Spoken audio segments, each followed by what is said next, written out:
transiciones entre estados y poder modelos ocultos de Markov también.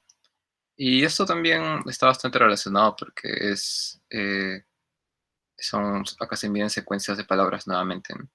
Antes estábamos analizando probabilidades en palabras en un punto y ahora estamos analizando secuencias de palabras. Y esto es lo que nos va a poder ayudar a generalizar eh, el poder estimar el poder asignar una probabilidad a una secuencia cualquiera. A ver, vamos a revisar qué es lo que había.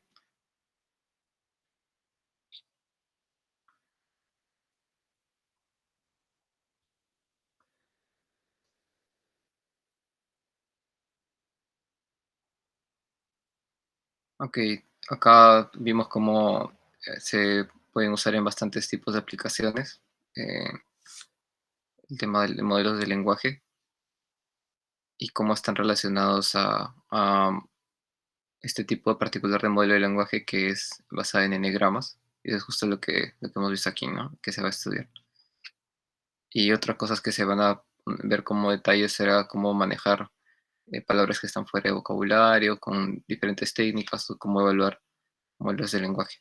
Y precisamente es esto, como menciona aquí, que permite poder tener modelos que hacen autocompletado de palabras, ¿no? Que se usan bastante actualmente en nuestros teclados. Y por ese motivo que ahí se describen cómo es que se calculan probabilidades. Acá nada más para establecer el framework de la notación que se está usando, como son diferentes palabras, se asigna una etiqueta para determinar cuál es el orden en la secuencia que tiene cada palabra. Por ejemplo, esta secuencia tiene 500 palabras. De tal manera, y la otra notación que se introduce es esta de acá, para poder resumir un poco eh, subsecuencias de la secuencia principal, como esta que es para contar esta secuencia de 3 palabras, del 1 al 3, para no tener que escribir esto de forma resumida aquí. Y recordar también que SM se refiere al tamaño del corpus, en este caso la longitud total de la secuencia, la cantidad de palabras en la secuencia. Y cosas que habíamos visto antes era cómo calcular las probabilidades de palabras individuales, ¿no? Que es la frecuencia con la que aparecen en el corpus. Por ejemplo, esta de acá, para este corpus de 7 palabras, la I ha aparecido 2 veces, así que se puede contar 2 acá, y la cantidad total es 7, ¿no? De palabras, así que con eso ya se puede tener una probabilidad. Ese tipo de probabilidades es la que hemos estado usando en secciones anteriores. Y ahora vamos a trabajar en generalizar eso ya no a palabras únicas, que en este contexto se corresponderían a ser unigramas, sino a bigramas, que corresponden a 2 palabras, y trigramas, 3 palabras, y así sucesivamente. Y otra cosa interesante que vamos a ver es cómo al aumentar esa cantidad eh, tiene un impacto bastante notorio en la generación de lenguaje, ¿no? Por ahí hay unos ejemplos de cómo sale cuando generas texto sintéticamente usando estos modelos entre usar unigramas, que parece escrito por... definitivamente se nota que no es natural, pero cuando apenas usando trigramas, sin ir muy lejos, ya se empieza a notar bastante eh, parecido a lo que escribiría una persona. Y por eso han sido un baseline bastante sólido en tareas de NLP, antes de que llegaran toda la parte de Deep Learning. Realmente ha sido un baseline bastante bueno. Y imaginaría también que por eso ha tomado un poco más de tiempo que Computer Vision para superar. Entonces acá, así como podemos calcular las probabilidades regresando, así como podemos calcular las probabilidades de unigramas, también de bigramas. Y esto nos recuerda también bastante a la clase pasada, ¿no? Que veíamos transiciones entre palabras para poder calcular la probabilidad de transición de un estado a otro. En este caso sería de una palabra a otra. Se cuenta cuántas ocurrencias hay del estado base, por así decirlo, que sería este I, y cuántas la ocurrencia del siguiente estado partiendo del anterior, ¿no? Que sería esta combinación de I, am, en este caso. Y para estos casos da 2 entre 2, cada vez que aparece I siempre está acompañado de una am, y eso es lo que hace que la probabilidad de que aparezca am luego de I sea 1. O bigramas que nunca han aparecido, como es de esperarse, su probabilidad va a ser cero, ¿no? En ninguna parte de este cuerpo se ha visto que happy aparece después de I, y tal cual al hacer las operaciones, efectivamente sale que es cero. Y esto también se puede generalizar para trigramas. Acá podemos aprovechar la notación que hemos definido antes. Y básicamente consiste para poder estimar esa probabilidad, contamos cuántas veces ha aparecido toda esa secuencia. Si recuerdan, ese de 1 a 2 significa, es como si fuera W1, W2, W3, ¿no? Entre W1, W2 sería, si es que descomponemos esta notación más compacta. Y lo que es de esperarse, ¿no? Cuento cuántas veces ha aparecido W1, W2 y a partir de ahí, con qué frecuencia transiciona a la siguiente palabra, a la palabra 3. Y esto totalmente se puede generalizar para n-gramas, para cualquier n.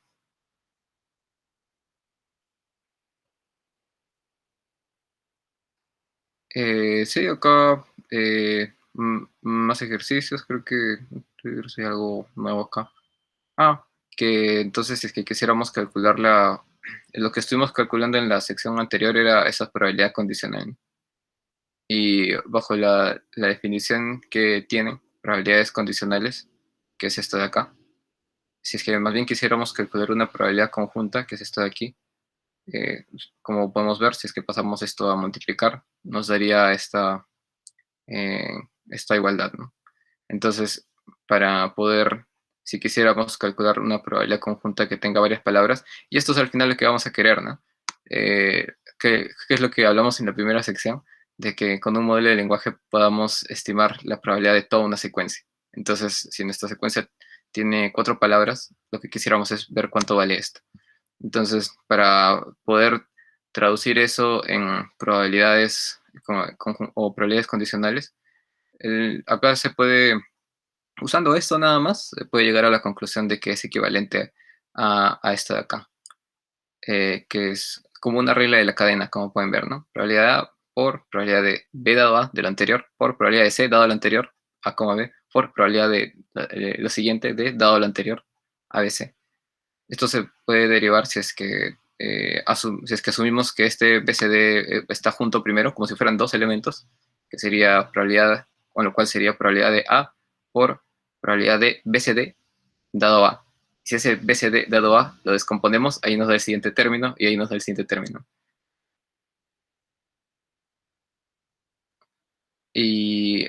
Ok, entonces teniendo esto, si quisiéramos, esto es lo que tendríamos por un ejemplo en una secuencia de palabras, ¿no? Que se puede apreciar mejor. Y si es que estamos usando un modelo de bigramas, definitivamente nuestro alcance no va a este tipo de condicionales, ¿no? Porque ocupa más palabras. Entonces acá lo que asumimos es que probabilidades como esta de acá, si es que es un modelo de bigramas, solo depende de la palabra inmediatamente anterior y las demás no. Entonces la asunción que haríamos, si es que solo usamos hasta bigramas, sería que esta probabilidad es igual o muy similar, y por tanto la vamos a considerar igual a probabilidad de esta palabra dada esta palabra, y nada más. Esa es justo la asunción markoviana, que es la que se menciona acá, que como dice acá, lo que indica es tal cual como tal, tal cual como en el caso de bigramas, que solo la última palabra importa.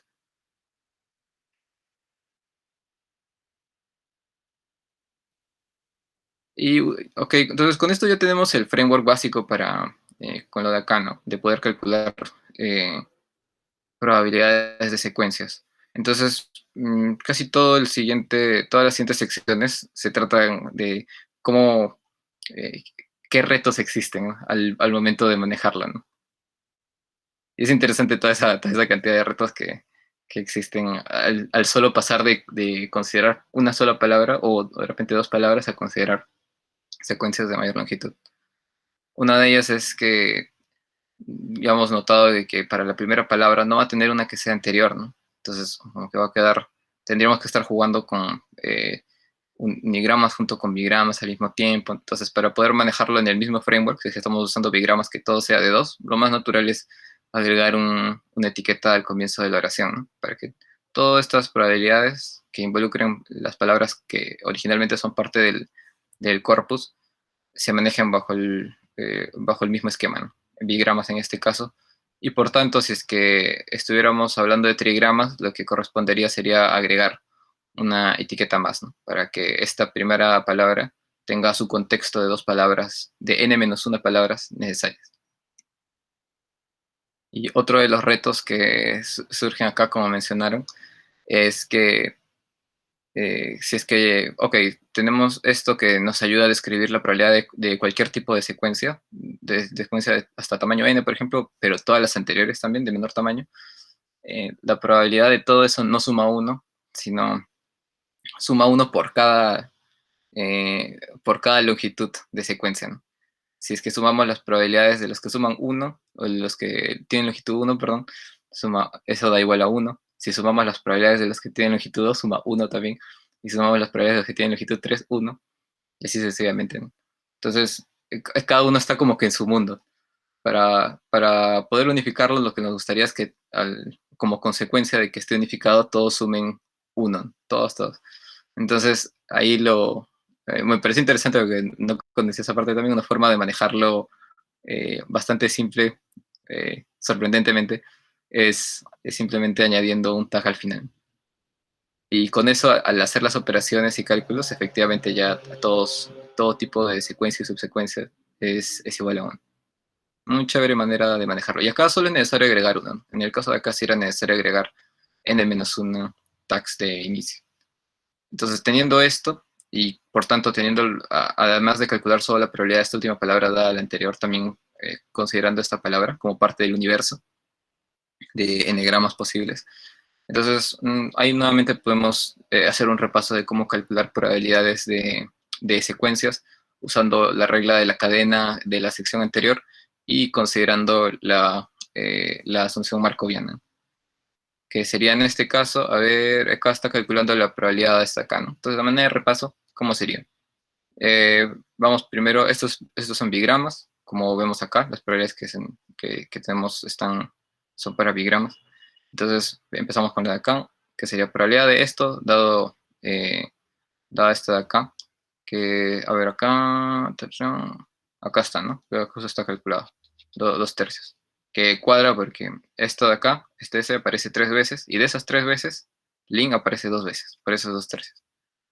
La siguiente parte, ¿qué es lo que dice? ¿Cuál es la probabilidad de que la palabra sea drinks, dado que la palabra anterior era lin? Lin, ¿cuántas veces aparece? Aparece 2 veces. Y de esas, una vez nada más, lo que le sigue es drinks. Entonces, eso da un medio de ahí, ¿no? Lo mismo con lo siguiente, ¿no? Chocolate, ¿cuál es la probabilidad que aparezca chocolate luego de drinks? Drinks aparece 2 veces. Chocolate, de esas dos, solo es la siguiente palabra una vez. Entonces, un medio otra vez. Y la última parte es esta acá, ¿no? Que es cuántas veces un token de final le sigue a la palabra chocolate. De esas de acá vemos que chocolate aparece 2 veces, y de esas las 2 veces sigue un token final, y por eso son 2 de 2.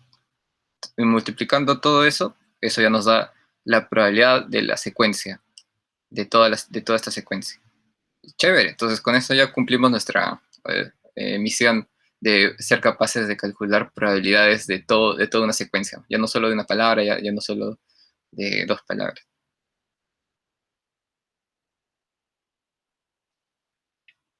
Y podemos también verlo desde este punto de vista, si es que ya quisiéramos calcularlo a mayor escala, probablemente, o de forma programática, para organizarnos mejor, más que todo para organizarnos mejor, diría, si es que quisiéramos implementarlo. Una forma en que podemos plantear y guardar esos valores, ¿no? Que en la parte anterior estaban como valores puestos nada más. Para organizarnos mejor podemos crear una tabla, ¿no? Donde acá estamos guardando los counts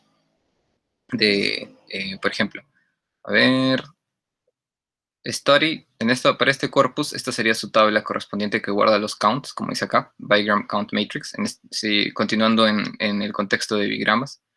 Y a ver, ¿qué significaría cada valor acá? Por ejemplo, este study la cantidad de veces total que aparece en ese corpus es una. Entonces, en esta fila, la fila completa lo más tiene que sumar una. Entonces acá nos está diciendo study, cuántas veces aparece, que es la suma de toda esta fila, y de las veces que aparece, cuál es la palabra cuál es la frecuencia de las siguientes palabras que le siguen a study. En este caso, lo único que le sigue es I, ¿no? Entonces, justo por eso la distribución de esa suma, ese un, que es uno, porque solo aparece una vez, se va para I, porque es la única palabra que le sigue. Para el caso de I, por ejemplo, que aparece dos veces, naturalmente vemos que la suma de su fila es 2. Y acá podemos ver claramente que de esas dos, una le sigue study y en otra ocasión le sigue learn, que es lo que aparece acá, ¿no? Después de I, una vez sigue study, después de I, una vez sigue learn.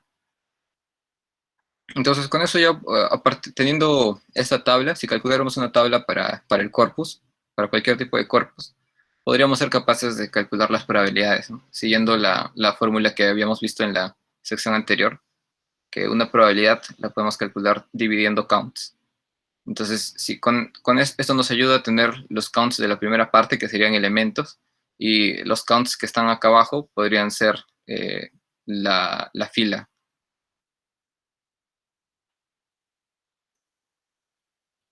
A ver, sí, creo que sí, nada más acá. Ujú. Eso es justo lo que se menciona acá también, ¿no? Acá con esto, con esta tabla podemos tener la suma de la fila sin ningún problema y el elemento tal cual, y con eso podemos calcular las probabilidades. De ahí, otra cosa, una consideración al momento de implementar. Como ven, esto ya más está hablando de detalles de implementación. Es que como estamos trabajando con computadoras, acá estas probabilidades, por ser probabilidades, van entre 0 y 1. Así que si es que, especialmente para secuencias que son más largas, así como estamos dividiendo en la parte anterior, 1/2 por 2/3 por 1/2 por 2/3, cada vez se va a hacer más pequeño. Entonces, la precisión se va a perder para secuencias que son muy largas. Entonces, para poder evitar eso, un truco bastante conocido, y me parece que también lo vimos en una parte anterior, era sacar el logaritmo. En lugar de calcular la probabilidad, calcular la log probabilidad. Y eso va a hacer que, en lugar de estar multiplicando, más bien sumemos log probabilidades. Entonces, como mudarlo a otra escala de valores en la que se pueda conservar mejor las pequeñas diferencias que se estarían perdiendo al multiplicar números pequeños. Y sí, y la otra cosa que se ve acá es, ok, una vez tenemos esa consideración tomada en cuenta y esta forma de calcular las probabilidades apoyándonos en esta tabla auxiliar, entonces podemos generar cualquier secuencia de forma aleatoria, ¿no? Como, por ejemplo, empezaríamos con SS, porque sabemos que toda oración empieza con esa de acá, y usaríamos, si es que esta fuera una tabla de probabilidades, como ven, esta tabla de counts se puede transformar en una tabla de probabilidades haciendo estas operaciones, ¿no? Entonces, teniendo esa tabla de probabilidades, que es como la tabla de transición que hablamos la vez pasada, ¿no? De los modelos de Markov. Entonces, teniendo esas transiciones, podemos hacer un sampling. Ok, partiendo de ese, lanzo un número aleatorio y de las opciones que tengo posible, cuál me toca. Y ahí me puede salir esta palabra. Luego, partiendo de esa palabra, ¿cuál sería la siguiente que saldría? Y así sucesivamente. Y acá lo que nos diría que la oración va hasta ahí nada más, es que no sale este token de fin de la oración. Y es justo algo que mencionamos la vez pasada, ¿no? Es una forma en que se puede tener un modelo generativo, mismo concepto, ¿no? Misma idea, mismo concepto, pero nada más bajo el framework de enegramas, de un modelo de lenguaje de enegramas. Ahora, antes de pasar a consideraciones extras, que son este reto que supone palabras que no sean parte del vocabulario de entrenamiento, es cómo podemos evaluar, cómo podemos saber si este modelo de lenguaje que hemos creado y poder comparar, ¿no? Que el de bigramas y trigramas, cómo saber si es que es bueno y qué tan bueno es. Entonces, para eso naturalmente necesitamos data de entrenamiento, data de evaluación, data de test, como un framework clásico de Machine Learning. Y consideraciones importantes es que para corpus de tamaño pequeño, esos son los ratios que normalmente se ven. No hay demasiada diferencia si es que es un poco más, un poco menos. Y algo común es que con los cuerpos ya es mucho más grande, que a veces se da frecuentemente porque como esto, como ya han visto, no depende de data etiquetada como tal, ¿no? Pues para crear un modelo de lenguaje puedo bajarme todo el texto de Wikipedia, no necesito que esté etiquetado de ninguna forma, ¿no? Y simplemente eh, creo un modelo que esté calculando estas probabilidades, ¿no? De bigramas o de trigramas. Entonces, como es muy común tener cuerpos que sean bastante grandes, una forma de poder manejar los splits, o que se suele encontrar, es que los conjuntos de variación y t son mucho más pequeños, como ven acá, no solo 1%. ¿Pero por qué? Es como el cuerpo es tan grande, ese 1%, a pesar que parezca pequeño, realmente sigue siendo muy grande, ¿no? Si ese m, que era el tamaño del corpus, es, por ejemplo, 100 millones de palabras, ese 1% es ser 1 billón de data de validación y 1 millón de data de test. Entonces, no, realmente no hay ningún problema, ¿no? Por eso es que se ven ese tipo de figuras. Y para el momento de seleccionar la data de validación y test, acá comentaron que hay dos formas, ¿no?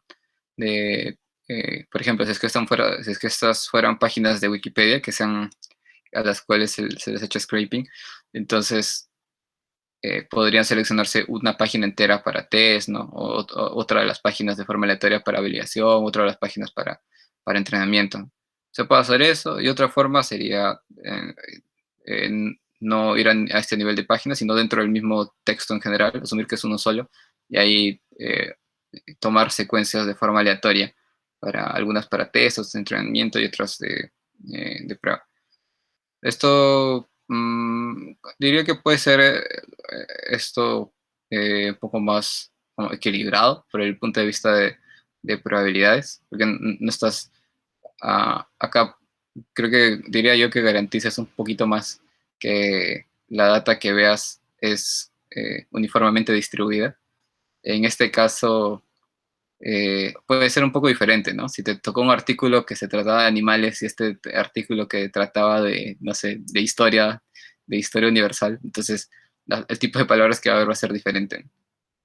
Entonces, esas son consideraciones a tomar en cuenta. Pero si, por ejemplo, estas fueran descripciones de productos, entonces hace total sentido, ¿no? Que mezclo todas las descripciones de productos y algunas las asigno a entrenamiento, otras las asigno a validación y otras a test. O sea, si lo hago totalmente aleatorio, no habría demasiada diferencia. Si los documentos son más grandes, creo que haría más diferencia, ¿no? Porque crece la probabilidad de que unos sean más distintos a otros. De que, o mejor dicho, más propiamente dicho, que no sean, garantiza que, no garantiza, sino nos acerca un poco más a tener confianza en que están idénticamente distribuidos, que es el I del IID. Y, ok, ya teniendo ese esquema de entrenamiento y validación, ahora ¿qué métrica usamos? Y acá es donde se introduce esta métrica que es Perplexity, que se ve bastante en papers cuando reportan resultados de language models hechos a partir de modelos de deep learning, por ejemplo. Entonces aparecen esos valores. Que la intuición que tiene, su derivación creo que va por el lado de entropía y demás, ¿no? Que corresponde a la parte de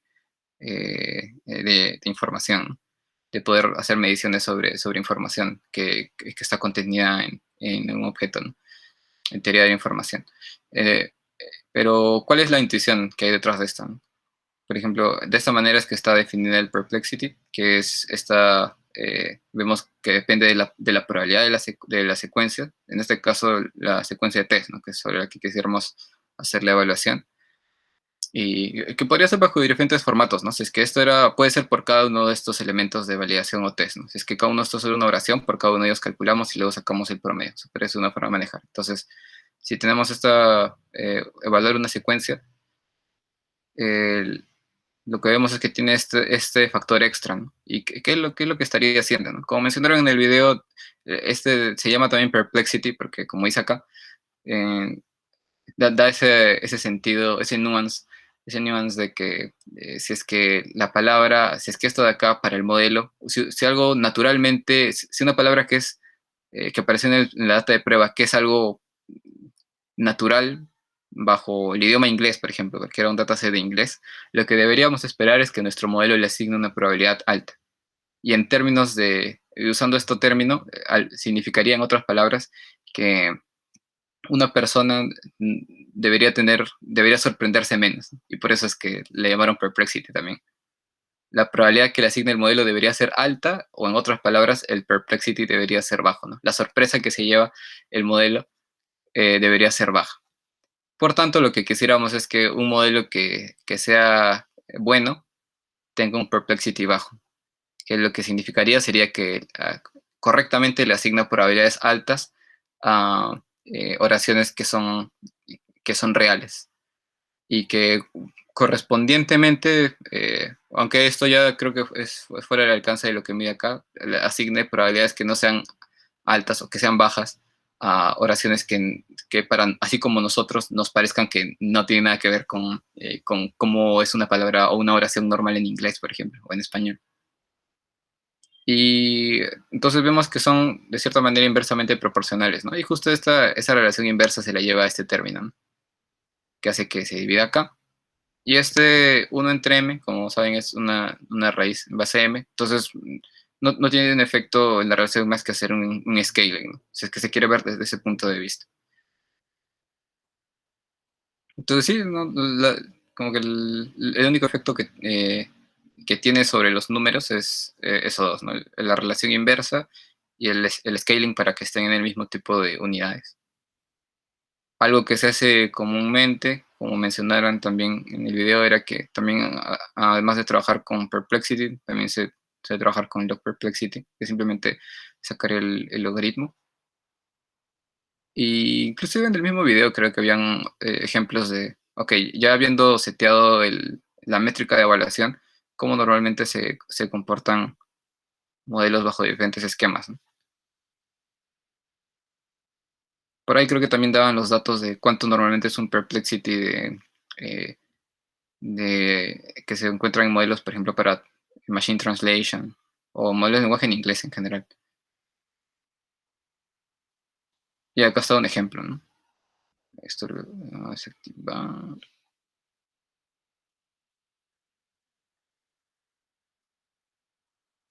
Acá hay un ejemplo, ¿no? Para una data de entrenamiento de 38 millones de palabras, como ven que es naturalmente un montón, de prueba 1.5 millones de palabras, que sigue siendo un montón. Ese es el tipo de perplexity que se obtienen comparando estos tres tipos de modelos. Un modelo unigrama, uno de bigramas y otro de trigramas. Entonces acá se está usando los modelos en modo generativo. Y como ven, los enigramas, se nota inmediatamente que no es generado, que no es algo natural, ¿no? No es hecho por una persona. Pero apenas vamos en trigramas y ya a simple vista hay cierta coherencia en lo que aparece en el texto, ¿no? Y todo eso gracias a tener ese contexto adicional. Imagino que también es parte puede considerarse una motivación para ver, extenderlo cada vez más y más a enegramas de mayor longitud, aunque la ganancia es un poco menor, pero con modelos como redes neuronales recurrentes, como la promesa, entre comillas, de que pueda obtener todo el contexto que está detrás, ¿no? Bueno, a pesar de que actualmente ya han sido superados por modelos basados en mecanismos de atención, ¿no? Ok, terminando esa parte de evaluación, queda hasta acá. Ahora sí, regresamos a los retos que tiene hacer este tipo de modelos de lenguaje. Y uno de los retos principales, hay de dos tipos, ¿no? Uno, el que no hayan palabras en la data de entrenamiento, que en la data de test hayan palabras que no se hayan visto en data de entrenamiento. Y otra, que no hayan subsecuencias que se hayan visto, a pesar de que las palabras existan, que justo esa combinación no haya estado. Entonces, ¿qué puedo hacer? Eso es lo que se ve en la segunda parte. A ver, en esta primera parte, en palabras, lo natural sería, lo que es lo recomendado, que es lo usual que se suele hacer, simplemente algo tan sencillo como asignarle otra etiqueta a las palabras que sean desconocidas. Y para que en el entrenamiento existan estas palabras, definir un threshold de frecuencia, de tal manera que para palabras que son poco frecuentes se les asigne ese tag, para que el modelo también se vaya acostumbrando, ¿no? A cómo tratar palabras que tienen baja frecuencia. que es lo que menciona acá, ¿no? Se puede usar un criterio de mínima frecuencia para que en la data de entrenamiento se reemplacen esas palabras por ese tag. Y algo importante es que para corpus más grandes, ese threshold de frecuencia puede ser un poco más alto, ¿no? Ya no uno, sino de repente dos o cinco o hasta 10 si el corpus es bastante alto.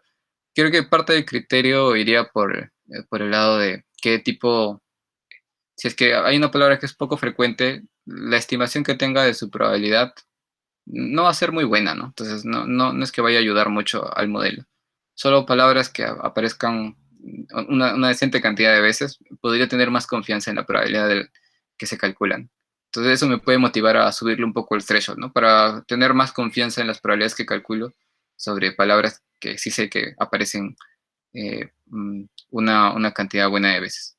Pero también tiene sus desventajas, ¿no? Si es que también abuso mucho de eso y pongo muy holgado ese threshold y varias palabras pongo como unknown, con ese tag, con una frecuencia mayor, entonces va a alterar la evaluación del perplexity. Como comentaba en el video, si es que, eh, si es que le subo una consecuencia de subir ese threshold y considerar más palabras del tipo unknown, va a ser que el perplexity va a artificialmente ser más bajo. Y eso va a dar la apariencia de que el modelo está mejorando cuando realmente no lo están. O inclusive en situaciones en las que cuando se usa el modelo en modo generativo, eh, en el caso más extremo genere puros unknowns, uno después de otro, ¿no? Porque al aparecer más frecuentemente se le ha sido una mayor probabilidad. Entonces, a usar con cuidado esa parte.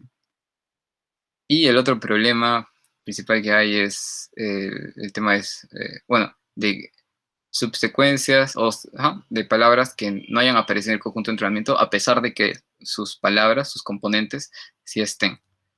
Entonces, ¿qué podemos hacer en ese aspecto?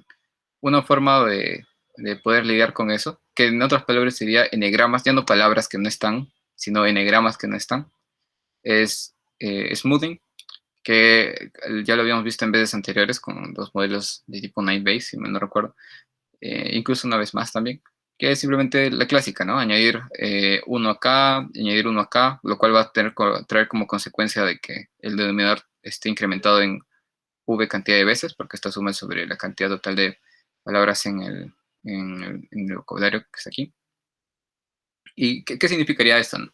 ¿Qué interpretación le daríamos de que simplemente en lugar de darle cero probabilidad a esas secuencias que no existen, más bien darle una probabilidad un poquito más alta que cero, pero sin llegar a cero para que las operaciones no tengan problemas? Ahora, esa es una manera sencilla de manejarlo. Y hay otras estrategias, ¿no? Sabiendo que es una enegrama el que falta, por ejemplo, justo esta secuencia de tres palabras o de dos palabras, por ejemplo. Queríamos calcular esta probabilidad de chocolate dado John Drinks, lo cual sería un trigrama, ¿no? Pero justo esta combinación de palabras, John y Drinks, no está. John está, Drinks está, pero justo esta combinación no está. Entonces, una forma era asignarle una probabilidad baja, que es la que vimos arriba, ¿no? Pero la otra forma sería, ok, no tengo John Drinks, entonces simplemente voy a considerar chocolate y drinks. Le quito una palabra de la izquierda, básicamente, ¿no? Así que reduzco este enegrama de n a n-1. Y con la fe de que esta de acá sí esté, esta de acá sí la haya visto, y por tanto me pueda dar un estimado al menos un poco cercano a cómo sería esta probabilidad. Y esa es precisamente la estrategia de Backhoff. Si es que falta el enegrama, uso el n-1 grama. Y si falta, entonces uso el siguiente y así el siguiente hasta que la palabra. Acá se fue de frente al unigrama porque solo era un trigrama, ¿no? Así que ahí el toque se acabó, pero para enegramas con n de mayor valor, ahí se tendría ese tipo de secuencias, ¿no? Y como eso es algo de cierta manera artificial que hemos hecho para lidiar con ese problema, lo natural que va a pasar es que la distribución de probabilidad se va a distorsionar un poco, ¿no? Entonces, y lo cual va a ser especialmente notorio en cuerpos de tamaño pequeño. Entonces, para que podamos tomarlo en cuenta, como mencioné acá, esa probabilidad tendría que ser descontada a medida de que se pase de nivel n de n-gramas a niveles más bajos. como este tipo de estrategias. Ese es un ejemplo. Katzpakov usa descuento, pero lo curioso es que, especialmente en casos de corpus que son más grandes, basta sin tener que pensarla mucho, incluso solo usando un valor fijo, que en este caso menciona que 0.4 experimentalmente funciona bien, hacemos ese descuento, mm, funciona razonablemente bien. Entonces, en este caso, ese es un ejemplo de aplicación de este método, ¿no? Que le llaman stupid backoff, que simplemente ajusto esta probabilidad de backoff con este valor de 0.4 y nada más. Y otra cosa que también es relevante en este contexto es que, así como hemos estado hablando de que la probabilidad de n-grama puede estar dada por, o puede estar asociada a la probabilidad del n-1 grama, ¿no? Entonces, de esa misma manera podría hacer interpolación de los diferentes valores que hay, si es que quisiera tomarlos en cuenta, ¿no? Creo que la estrategia de backoff era más ir de uno en uno, probar uno, si no el siguiente, probar uno el siguiente, y la estrategia de acá más por, usemos todos los que están disponibles, y asignémosle eh, una parte a cada uno, ¿no? Que es esto, que son estos lambdas, donde estos lambdas pueden ser entrenados. Por ejemplo, si es que tuviera data que sí existe, donde no hay este problema de que hay enegramas que no existen, sí tendría todos estos componentes, ¿no? Probablemente. Este de acá, tendría este componente y este de acá. Entonces, como quisiera ajustar valores para estos lambdas de tal manera que los puedo usar posteriormente, cuando haga test y cuando me pueda cruzar con estos problemas. Entonces, con la data de entrenamiento o data de validación específicamente, ajustaría estos valores de lambda, que probablemente me darían valores más interesantes que 0.4, más ajustado o más a la medida del corpus que estoy usando. Y de tal manera, siempre cuidando de que eso sume igual a 1, ¿no? Que es lo que causaría que sea interpolación como tal, ¿no? Y eso es la forma de lidiar con enegramas no presentes. Hoy fue un conjunto de cosas que se cubrió en esta parte, solo hablando de enegramas, y esa es toda la lista de las cosas que se han cubierto. Me parece bastante interesante también. Hay algunas cosas algunos detalles específicos que no conocía de qué tan lejos se puede ir con enegramas. Y bajo este framework creo que totalmente puede ser potenciado con otros mecanismos que se usan para estimar las probabilidades de forma más certera en lugar de counts, ¿no? Acá este framework puede ser totalmente válido, simplemente reemplazando la forma, para otros casos, para otro tipo de modelos, simplemente reemplazando la forma en que se calculan las probabilidades, ¿no? Entonces, eso para pensar. Y bueno, eso es todo. Ahí dejo un par de minutos para ver si hay alguna pregunta. Un minuto.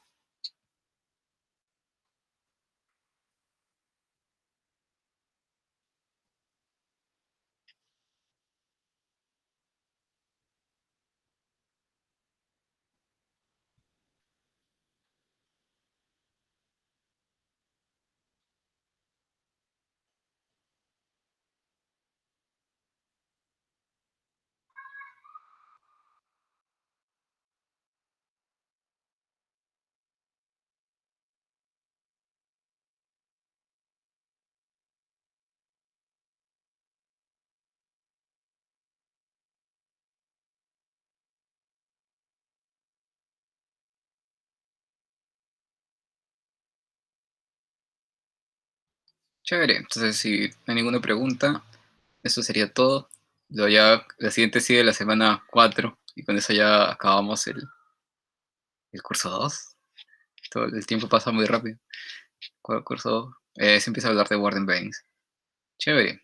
Entonces, muchas gracias por su presencia nuevamente, chicos. Ya nos estamos viendo la siguiente semana.